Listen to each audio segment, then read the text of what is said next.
നമസ്കാരം സുഹൃത്തുക്കളെ, ക്യാച്ചാർട്ടിന്റെ ഒരു പുതിയ അധ്യായത്തിലേക്ക് എല്ലാവർക്കും സ്വാഗതം. ഇന്ന് കാർപ്പൻട്രിയിലെ വളരെ ഇമ്പോർട്ടന്റ് ആയ ഒരു ടോപ്പിക്കാണ് നിങ്ങൾക്ക് മനസ്സിലാക്കി തരാനായി ശ്രമിക്കുന്നത്. ഓർക്കുക, ഈ അധ്യായം പ്രൊഫഷണൽ കാർപ്പന്റേഴ്സിനുള്ളതല്ല, കാർപ്പൻറ്റർ വർക്ക് പഠിച്ചു തുടങ്ങുന്നവർക്ക് വേണ്ടി, മരപ്പണിയെക്കുറിച്ച് അറിയാൻ ആഗ്രഹിക്കുന്നവർക്ക് വേണ്ടി. സോ ടൈം കളയാൻ നമുക്ക് ടോപ്പിക്കിലേക്ക് കിടക്കാം. ഇതിനു മുന്നേ ഉള്ള ക്ലാസ്സുകളിൽ നമ്മൾ ഉളിയെക്കുറിച്ച് പറഞ്ഞിരുന്നു, ഉളി തേക്കുന്നത് എങ്ങനെയെന്ന് പറഞ്ഞിരിക്കുന്നു, മട്ടമിട്ട് വരയ്ക്കുന്നതിനെ കുറിച്ച് പറഞ്ഞിരുന്നു. ഇന്നത്തെ ക്ലാസ്സിൽ നമ്മൾ പറയാൻ പോകുന്നത് ഒരു ലൈൻ വരച്ച് അതിലെങ്ങനെ ലെവലായി പണിയാമെന്നുള്ളതാണ്. അങ്ങനെ ഒരു ലൈനിൽ ലെവലായി പണിഞ്ഞെടുത്താൽ മാത്രമേ നിങ്ങൾക്ക് തന്നെ നിങ്ങളോട് മരപ്പണി മനസ്സിലാക്കി എന്ന് പറയാൻ കഴിയുള്ളൂ. അതുകൊണ്ട് സമയം കളയാതെ നമുക്ക് ഇന്നത്തെ ക്ലാസ്സിലേക്ക് കിടക്കാം. ലൈനിട്ട് പണിയാനായി നമ്മൾ തിരഞ്ഞെടുക്കുന്നത് ഇങ്ങനെ ഒരു പീസാണ്. നമ്മൾ പണിയുന്ന പീസ് ഏതാണെങ്കിലും ശരി, അത് ഒരു പലയ്ക്ക് മുകളിൽ ഉറപ്പിച്ചുകൊണ്ട് വേണം പണി തുടങ്ങാൻ, അല്ലെങ്കിൽ അത് നിലത്ത് പോയിടിച്ച് ഉളിത്തും പടന്നു പോകും. ലൈനിട്ട് പണിയാനായി നമ്മൾ എടുക്കുന്നത് 2 ഇഞ്ചിൻ്റെ ഒരു ഉളി, 3 ഇഞ്ചിൻ്റെ ഒരു ഉളി, ആവശ്യമെങ്കിൽ ഒരു 1 ഇഞ്ചിൻ്റെ ഉളി, ദെൻ ഒരു വീതുളി. ഇത്രയും ഉളികൾ യൂസ് ചെയ്ത് നമുക്കിന്ന് ലൈനിട്ട് പണിയാനായി പഠിക്കാം. ഇതിൽ 2 ഇഞ്ചിൻ്റെ ഉളിയോ 1 ഇഞ്ചിൻ്റെ ഉളിയോ രണ്ടിലൊന്നും മതി. പിന്നീട് നമുക്ക് പണി തുടങ്ങാനായി ഇതേപോലെ ഒരു കുട്ടൂടി വേണം. തടി കൊട്ടൂടി, അലൂമിനിയം കൊട്ടൂടി, രണ്ടിലൊന്ന് നിങ്ങൾക്ക് തിരഞ്ഞെടുക്കാം. തടിപ്പിടിയുള്ള ഉളികളും അല്ലാതെ നെക്സ്റ്റ് പ്ലാസ്റ്റിക് കോട്ടിങ്ങുള്ള ഉളികളും ഇരുമ്പിൻ്റെ കോട്ടിങ്ങുള്ള ഉളികളും ഉണ്ട്.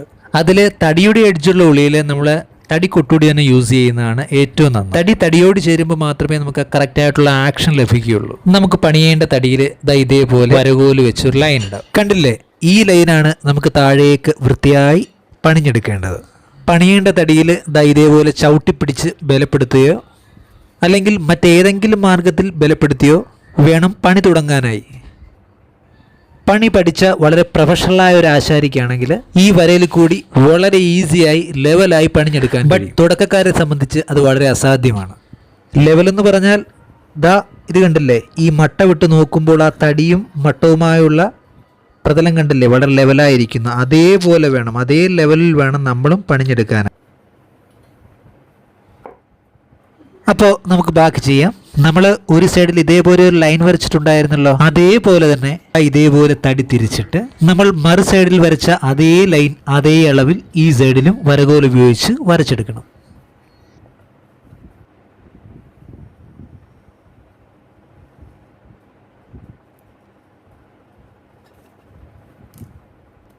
പ്രത്യേകം ശ്രദ്ധിക്കണം, അപ്പുറത്തെയും ഇപ്പുറത്തെയും അളവ് ഒരേപോലെ തന്നെ ആയിരിക്കണം. ഇനി നമുക്ക് തടി തിരിച്ചിട്ട് പണിഞ്ഞു തുടങ്ങാം. ആദ്യമേ നമ്മൾ ലൈനിൽ പണിയാൻ പാടില്ല. ഈ എൻഡിൽ നിന്ന് കുറേശ്ശെ പണിഞ്ഞ് കൊണ്ടുവന്ന് വേണം എൻഡിൽ ലൈനിൽ ക്ലിയർ ആയിട്ട് പണിയാനായി. ഏറ്റവും ചെറിയ ഉളി ഉപയോഗിച്ച് നമുക്ക് എൻഡിലൊന്ന് പൊട്ടിച്ചു നോക്കാം.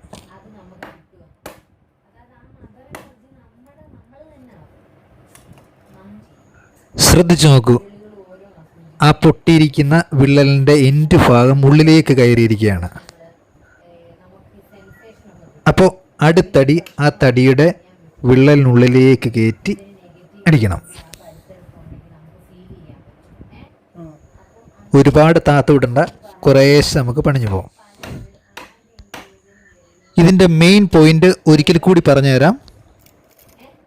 നിങ്ങൾ ഈ എൻഡ് വിള്ളൽ കാണുന്നില്ലേ, അടിയുടെ ആഘാതത്തിൽ ആ വിള്ളലുള്ള ഭാഗത്തിൻ്റെ എൻ പോയിന്റ് തടിക്കുള്ളിലേക്കോ പുറത്തേക്കോ ആവാൻ പോകുന്നത്. ആ സന്ദർഭത്തിൽ ഉളി ചരിച്ചോ മറിച്ചോ വെക്കാതെ ഉളി നേരെ പിടിച്ച് വിള്ളലിനുള്ളിലേക്ക് കയറ്റി സ്ട്രെയിറ്റായി പണിഞ്ഞു പോവുക. ഈ പാറ്റേൺ, ഈ വിള്ളൽ പാറ്റേൺ ഉടനീളം ഫോളോ ചെയ്യുക. തുടക്കക്കാർ കുറേശ്ശെ താഴ്ത്തി പുറത്തേക്ക് ചരിച്ചുളി പിടിച്ച് പണിഞ്ഞു പോവുക. ഇനി നമുക്ക് ആ ലെയർ കുറച്ചുകൂടെ താഴ്ത്തി പണിയാം, മുകളിൽ പണിഞ്ഞ അതേ മാതൃകയിൽ.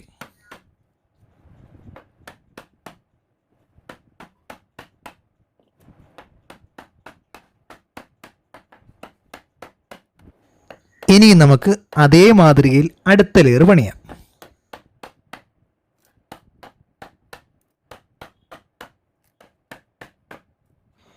ഇപ്പോൾ ലെയർ അടുക്കുകളിലെ കട്ടി അല്പം കുറഞ്ഞിട്ടുണ്ട്. അതുകൊണ്ട് ഇനി നമുക്ക് അല്പം കൂടി വലിപ്പം കൂടിയ ഉളിയെടുത്ത് അതേ മാതൃകയിൽ പണിഞ്ഞു പോകാം.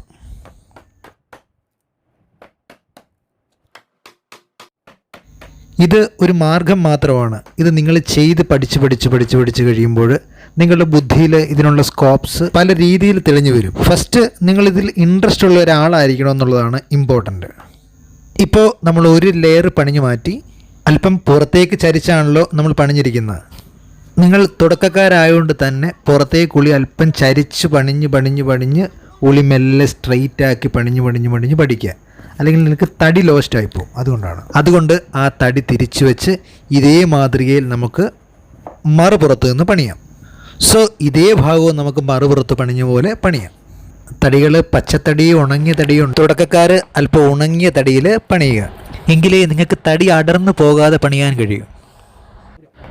അതേപോലെ തടിയുടെ കമ്പുകെട്ട് പോലെയുള്ള ഇടങ്ങളിൽ കമ്പുകെട്ട് മീൻ ഒരു ശിഖരത്തിൽ നിന്ന് മറ്റൊരു ശിഖരമുണ്ടാകുന്ന കണക്റ്റിംഗ് പോയിന്റ് പണിഞ്ഞു കഴിയുമ്പോൾ അവിടെ പൊട്ടിയടന്നു പോകാനുള്ള സാധ്യത വളരെയേറെയാണ്. സോ വളരെ കെയർഫുള്ളായിട്ട് പണിയുക. ഇപ്പോൾ നമ്മൾ വരയോടടുക്കുന്നു. അടുത്ത ലെയറും അതേപോലെ തന്നെ പണിഞ്ഞു പോവുക.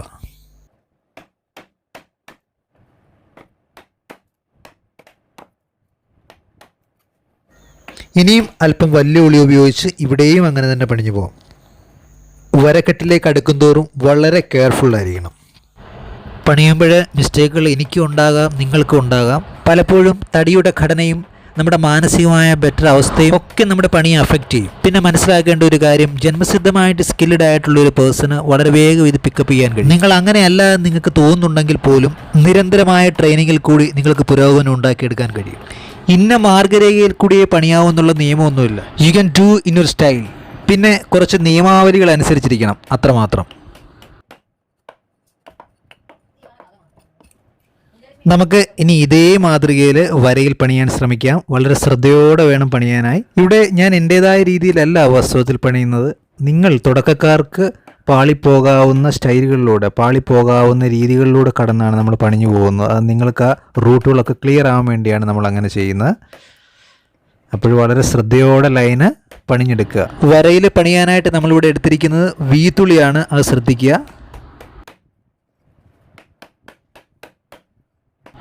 പിന്നെ മനസ്സിലാക്കേണ്ട ഒരു കാര്യം, കാർപ്പൻറ്റർ ജോബിനെ സംബന്ധിച്ച് പണിയെല്ലാം പഠിച്ചു കഴിഞ്ഞു എന്ന് പറയാൻ കഴിയുകയില്ല. നമ്മൾ മനസ്സിലാക്കിക്കൊണ്ടിരിക്കുന്നു എന്ന വേർഡ് മാത്രമേ നമുക്ക് ഉപയോഗിക്കാൻ കഴിയുകയുള്ളൂ. കാരണം ഇന്നത്തെ വർക്കല്ല നാളത്തെ വർക്ക്. ഓരോ ദിവസവും വർക്കുകൾ ചേഞ്ച് ആയിക്കൊണ്ടേയിരിക്കും. സോ ഇന്ന് മിസ്റ്റേക്ക് ഇല്ലാതെ ചെയ്ത പലയിടങ്ങളിലും നാളെ മിസ്റ്റേക്കുകൾ ഉണ്ടാകും. അതുകൊണ്ട് നിങ്ങൾ മനസ്സിലാക്കുക, മിസ്റ്റേക്സ് ഒക്കെ സർവ്വസാധാരണമാണ്. ഇനി നമുക്ക് തിരിച്ചിട്ട് അപ്പുറത്തെ ലൈൻ പണിയാം. ലൈനിൽ പണിയുമ്പോൾ ഉളി തിക്കി എടുക്കാതെ ഉളി മുകളിലേക്ക് മെല്ലെ ഊരി അടുത്ത വിള്ളൽ പോയിന്റിലേക്ക് വെക്കാൻ ശ്രമിക്കുക. നമ്മൾ ആദ്യം പണിഞ്ഞു വെച്ച വരക്കെട്ടിൻ്റെ എൻഡിലേക്ക് ഇപ്പോൾ പണിഞ്ഞു തീർക്കുന്ന വരക്കെട്ടിൻ്റെ എൻഡ് പോയി നിൽക്കണം. അതാണ് നിങ്ങൾ ഇവിടെ ശ്രദ്ധിക്കേണ്ട കാര്യം. പിന്നെ ഒരു കാര്യം പ്രത്യേകം ശ്രദ്ധിക്കുക, നിങ്ങൾ വെച്ച് പണിയുന്ന പലകയും നിങ്ങൾ പണിയാൻ ഉപയോഗിക്കുന്ന തടിക്കും ഇടയിൽ പീസുകളോ മൺതരികളോ അങ്ങനെ ഒന്നും തന്നെ ഇരിക്കാൻ പാടില്ല. നിങ്ങൾ തടിയിലടിക്കുന്ന അടി തടിയിലേക്കണമെങ്കിൽ ഈ പോയിന്റ് വളരെയധികം ശ്രദ്ധിക്കണം. അതോടൊപ്പം തന്നെ നമ്മൾ പണിയാൻ ഉപയോഗിക്കുന്ന ഉളി നല്ല മൂർച്ചയുള്ളവയായിരിക്കണം.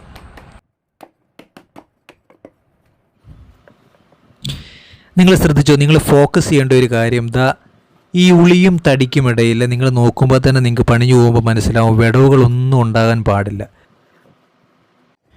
ഫൈനലി നൈസായിട്ട് മുഴപ്പുകളൊക്കെ ഉളിയിട്ടൊന്ന് തട്ടിക്കൊടുക്കുക. ഫൈനലി നമ്മൾ ഏകദേശം പണിഞ്ഞ് സെറ്റാക്കിയിട്ടുണ്ട്. ഇത് ഞാനൊരു മെത്തേഡ് പറഞ്ഞാണ്. ഏത് മെത്തേഡിൽ പണിഞ്ഞ് തീർത്താലും ദി എൻഡ് അവസാനം നമ്മൾ പണിയുന്ന പണിയിൽ നമ്മുടെ പണിഞ്ഞ തടിയിൽ ഉളിപ്പാടുകളോ നമ്മൾ ഉളി വലിച്ച പാടുകളോ മുഴപ്പുകളോ ഒന്നും തന്നെ കാണാൻ പാടുകളല്ല. ഇപ്പോൾ നമ്മൾ ഏകദേശം പണിഞ്ഞ് എടുത്തിട്ടുണ്ട്. ഉളി പോയ പാടുകളോ മുഴപ്പുകളോ ഒന്നും തന്നെ നമുക്കിവിടെ കാണാൻ കഴിയില്ല. നമ്മളിവിടെ ചെയ്ത് കറക്റ്റാണോ എന്നറിയാൻ നമുക്കിനിയിപ്പോൾ ഇവിടെ മട്ടമിട്ടൊന്ന് മൂവ് ചെയ്യിപ്പിച്ച് നോക്കാം. കണ്ടില്ലേ, ഇവിടെ യാതൊരു മുഴപ്പോ ഉളി പോയ പാടുകളോ ഒന്നും തന്നെ അവശേഷിക്കുന്നില്ല. നിങ്ങളും ഇതേപോലെ അല്ലെങ്കിൽ ഇതിനേക്കാൾ മനോഹരമായി പണിഞ്ഞെത്തുന്നത് വരെ ട്രൈ ചെയ്തുകൊണ്ടേയിരിക്കും. ഇതൊക്കെ കട്ട് ചെയ്ത് കളയാൻ ഇപ്പോൾ മെഷീനും കാര്യങ്ങളും ഒക്കെ അവൈലബിൾ ആണ്. എന്നിരുന്നാൽ കൂടി നിങ്ങളൊരു കാർപ്പൻട്രി സീരിയസ് ആയിട്ട് സമീപിക്കുന്ന ഒരാളാണെങ്കിൽ ഈ രീതികളൊക്കെ നിങ്ങൾ സ്വായത്തമാക്കിയിരിക്കണം. പിന്നെ കാർപ്പൻറ്റർ ജോബ് ഒരിക്കലും അവസാനിക്കുന്നില്ല. കാരണം പ്രകൃതി ഉള്ളിടത്തോളം കാലം മരങ്ങളുണ്ടാവും, മരങ്ങൾ ഉള്ളിടത്തോളം കാലം മരപ്പണിക്കാരനും കാണും. ഇപ്പോൾ മോഡേൺ ആയിട്ടുള്ള പല ടെക്നോളജി ഉൽപ്പന്നങ്ങളുണ്ടെങ്കിലും മരത്തിന്റെ പ്രത്യേകത മനുഷ്യന്റെ ആരോഗ്യസ്ഥിതിയെ അഫക്റ്റ് ചെയ്യുന്ന യാതൊരു ഘടകങ്ങളും തടിക്കുള്ളിൽ ഇല്ല എന്നുള്ളതാണ്. ചൂടും തണുപ്പും ഒക്കെ വഴിതെറ്റി സംഭവിച്ചുകൊണ്ടിരിക്കുന്ന ഈ കാലഘട്ടത്തിൽ അവയുടെ നെഗറ്റീവ്സിൽ നിന്നൊക്കെ ഒരു പാർപ്പിടത്തെ സംരക്ഷിച്ച് അല്പമെങ്കിലും രോഗകിരണങ്ങളെ തടഞ്ഞു നിർത്താൻ തടിക്ക് കഴിയും. സോ ഇന്നത്തെ വീഡിയോ ഇവിടെ അവസാനിക്കുന്നു. ഇത് നിങ്ങൾക്ക് ചെറിയ അറിവായെങ്കിൽ പ്ലീസ് സബ്സ്ക്രൈബ്. വീണ്ടും അടുത്ത വീഡിയോയുമായി നമുക്ക് അടുത്തൊരു അധ്യായത്തിൽ കണ്ടുമുട്ടാം. Bye friends.